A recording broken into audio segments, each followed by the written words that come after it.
winning the vacant super featherweight title, Tevin Farner has to make a mandatory defense. We go over his top 3 choices, the top 3 contenders, right here on the Double RT Boxing Show. Fucking hit after hit and 5, after hit. 4, 3, 2, 1. You can hate him for not making that fight happen, but this is an unbiased show. We talk boxing. If it is just some missed details, the Double RT Boxing Show, Mr. A is here to help you, because that's what we do. We talk that boxing, spit that fire on the internet, dragging on the net, hashtag dragging on the net. Follow me at Twitter at RRTB Show. Double RT, the Double RT, the Double RT Boxing Show with Mr. A.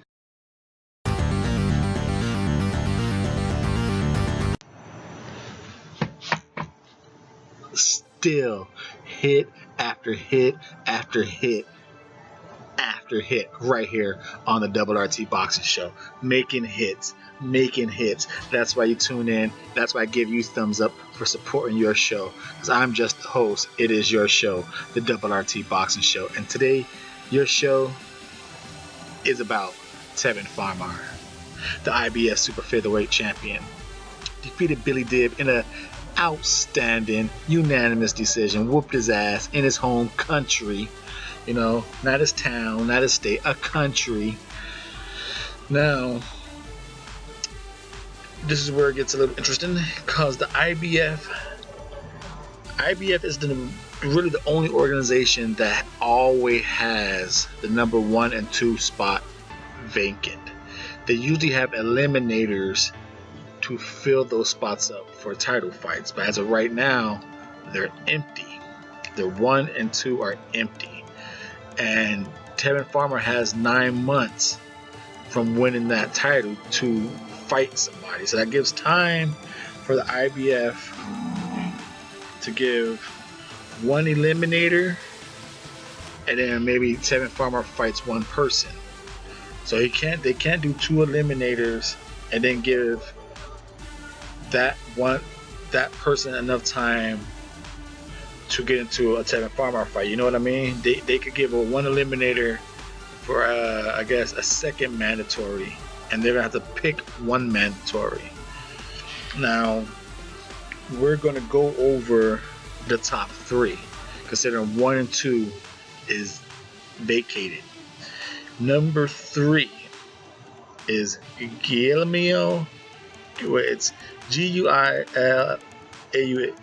Guillermo Fresnel. I think he's a French dude. He's 35 years old. Number 4 is Davis Bachiero. He's 37 years old. I seen him fight on PBC in 2015. I remember him because the fucking fight he was so short, and I remember I got all happy. It was my day off, and I was like, cool, I get to watch fucking boxing. PBC, I'm off, I get to watch boxing.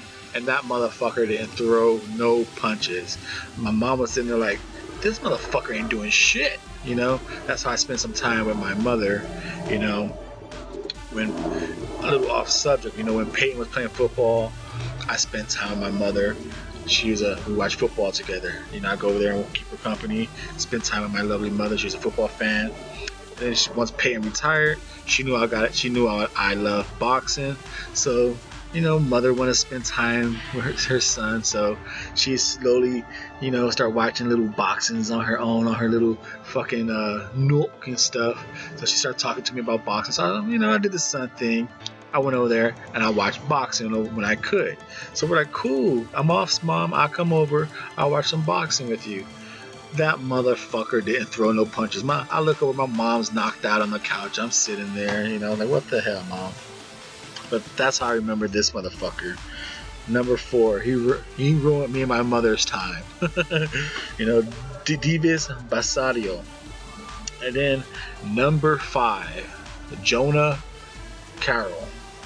Now he is the IBF international champion, so he has a belt out of those 3, and he's 26 years old. The other ones are 35, 37, and 26. He's younger than Tevin Farner, And to be honest, he's the only one with a chance to beat Tevin Farmer out of those chances. I actually think he'll knock Tevin Farmer out of those three. Now, you got to remember, this is a mandatory shot we're talking about here. One of these three guys are going to get this shot. The IBF usually gives it to the next highest ranked guy. And unfortunately, that is... damn, I'm fucking this dude's name up. Guilherme Francois.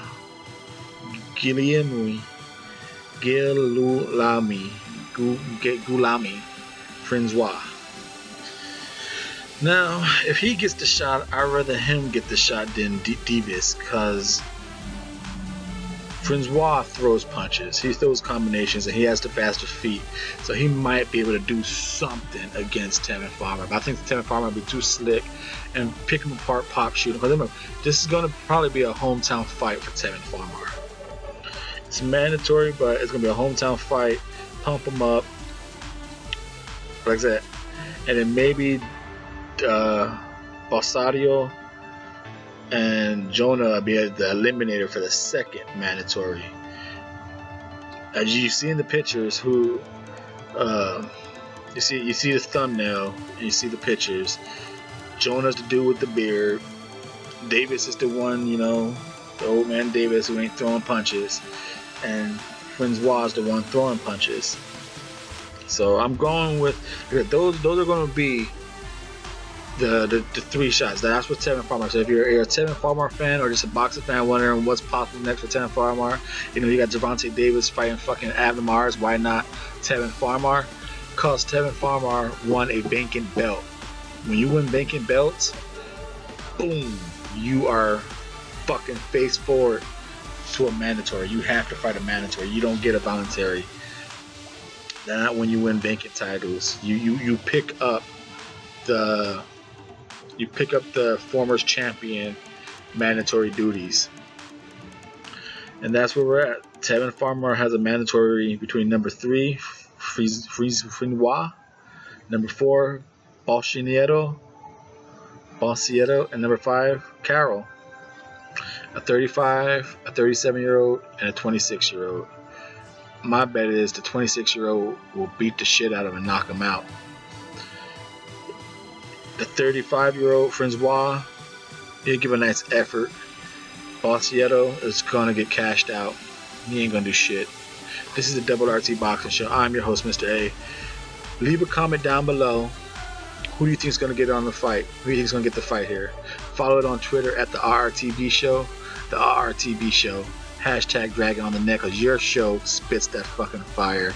El Caliente Senor Fuego. I give your show a thumbs up because it's fucking hot. You got a great show. I'm glad to be the host of it. Thank you.